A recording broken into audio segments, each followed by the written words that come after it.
விஜய பார்த்து பயப்படுறாங்க. விஜய் நடிகர்ன்னு சொல்றாங்க. அவர பார்த்து தான் நடிச்சிட்டு இருக்காரு. அதுவும் சட்ட பேண்ட் மாத்துனாவாவது பரவால்ல. அதே சட்ட பேண்ட்ட போட்டு நடிக்கிறாரு. இதெல்லாம் தான் தனிப்பட்ட தாக்குதல்.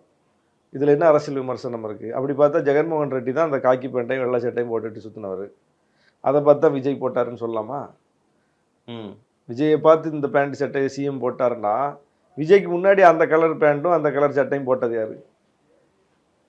வேற ஒரு மாநிலத்துல ஜெகன்மோகன் ரெட்டி பண்ணாரு. ஆனா சட்ட பேண்ட் இது எல்லாத்துக்குமான ஒரு தானே. அதுதாங்க சட்ட பேண்ட் எந்த கலர்ல போடணும், ம். எந்த இதுல போய் டிசைன்ல அப்பான்னு போடணும் சொல்லிக்கிட்டு இருக்காங்க. அப்படிங்கிறதெல்லாம் வந்து அண்ணேன்னு சொல்லிக்கிட்டு இருக்காரு. இதெல்லாம் மக்கள்கிட்ட இருந்து வரக்கூடிய குரலை அவங்க வந்து ஒரு பிராண்ட் பண்றாங்க. அவ்வளவுதான். ம்.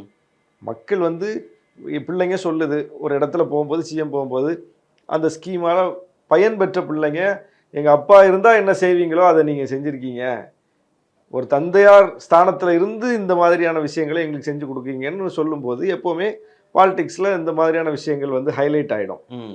அது மாதிரி அவங்க எடுத்து அதை ஒரு முழக்கமா முன் வச்சு களத்து கொண்டு ஒரு போறாங்க. 4 படம் நடிச்சு அதை அதுல ஒரு வச்சுட்டு scheme அட்ராக்ஷனை எடுக்குறாங்க. வாங்கிட்டு அந்த அட்ராக்ஷனை வச்சுட்டு அரசியலுக்கு வந்து எம்எல்ஏ ஆகி துணை முதல்வர் ஆயிடுறாங்க.